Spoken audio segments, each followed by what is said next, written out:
Hey, just wanted to come in today and tell you a little bit about something that I feel like is really important for everyone's relationship with their significant other, and that is sleeping. Your sleeping arrangements. I feel like it's really easy to create a void with sleeping arrangements. Um, as we all know, our students are up studying really, really late. It's really easy for them to go to sleep on a couch, in their recliner chair, if they're like my husband, wherever it is that they end up. And 9 times out of 10, it's not in the bed with you. Whether it's because it's late, they don't want to wake you, or they're just too tired, or, whatever the reasoning is, 9 times out of 10, that's happening. And I personally, this is all personal feeling, not anything that has to do with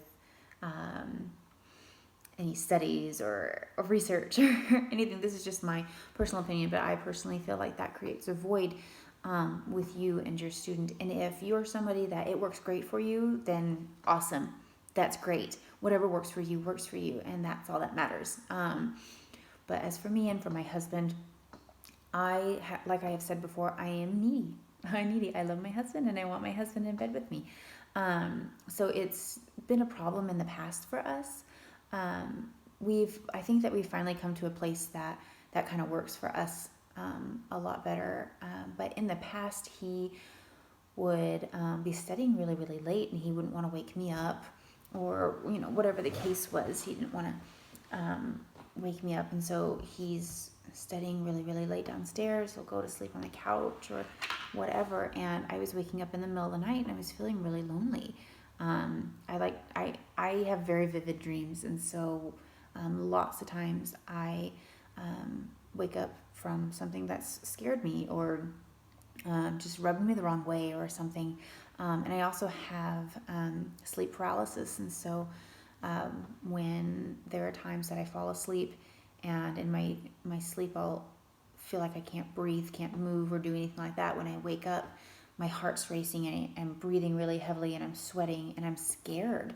Like, I am legitimately scared. And so I like to have him there as comfort. And when he's not there, then I feel really lonely and sad.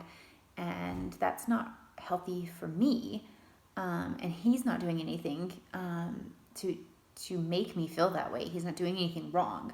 That's just what I need. And so one of the things that we have started doing is I'll go to sleep and he'll study in bed, or I'll watch a show, he'll study next to me. I'll just put in my headphones and watch my show. We'll hold hands, something like that, while we study, or he studies and I watch. We're not necessarily doing it together, but we're doing it in the same space. And that's helped us a lot. So I think it's really important to find what works for you and your significant other. But if they can get in bed and study while you sleep, I would highly recommend that. That has changed us a lot in our relationship. Having him there. I've woken up, it's 2 o'clock in the morning, and he's still studying, and I'm like, go to bed, and he's like, I will, kind of thing. But he's there, and we're able to spend that time together, even though we're not doing something together. We have kids, and so any of the time that we do have together outside of that is with kids and with chaos, and it's really difficult to have that one-on-one time. And so having that time in the bed has helped keep us close, because I feel like if you start to do something separate from each other, you're going to keep doing something separate, and then separate again. And then by the time that you're done with medical school, you're still here. You haven't found your way back to here. So now is the time to really work on keeping things nice and solid here, so that when you do get outside of med school and you go back to real life, real marriage, you're still on that same solid foundation that you were before. You don't want to break that foundation that you have. And lots of times it's really, really hard to keep that in mind and to do that. And you want to be stubborn and you want to stick your ground and say, no, I need this, and no, I need this, or whatever the case is. But I feel like sleeping situations are probably one of the most common things that keep significant others from staying close with each other, because you start to create that I'm doing my thing and you're doing your thing. We're doing it completely separate from each other. But if you do your own things in your own way with each other in the same space, I think that it would change. I would think it would change a lot for you. And if it works for you, then great. If it doesn't, then fine. I know so many people that are really happy and they're like, hey, I haven't slept with my spouse in a week, and just jokingly, because obviously, like, we all know why. And they're like, we're happy. We love each other. There's nothing wrong with our relationship.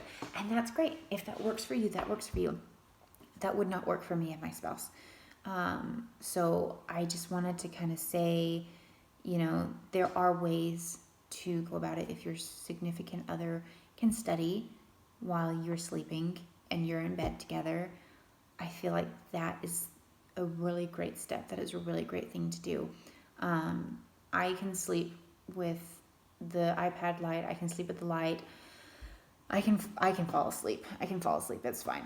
If I know the situation and it's not, just all of a sudden the light's on, I can sleep. So that has been something that has worked for us.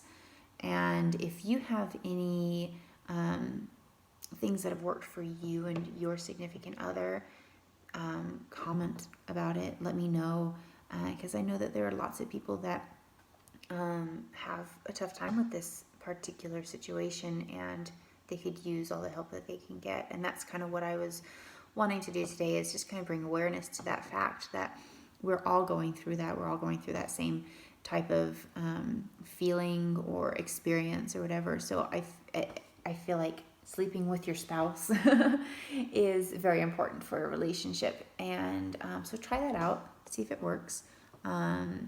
If you have questions about anything, comment, ask me. I can do a video about it, and then anybody who has any answers about it can answer by commenting as well. So I hope that helps at least one person. I want it to at least help one person. But just remember, sleeping with your spouse is super, what's another S? Sleeping with your spouse is super sexy. It's super helpful. So that's my thing today. I hope it helps someone, and find what works for you. And if that's not what works for you, then fine. But if it is, then great. Anyway, thanks for tuning in, guys. I'll get with you later. See ya.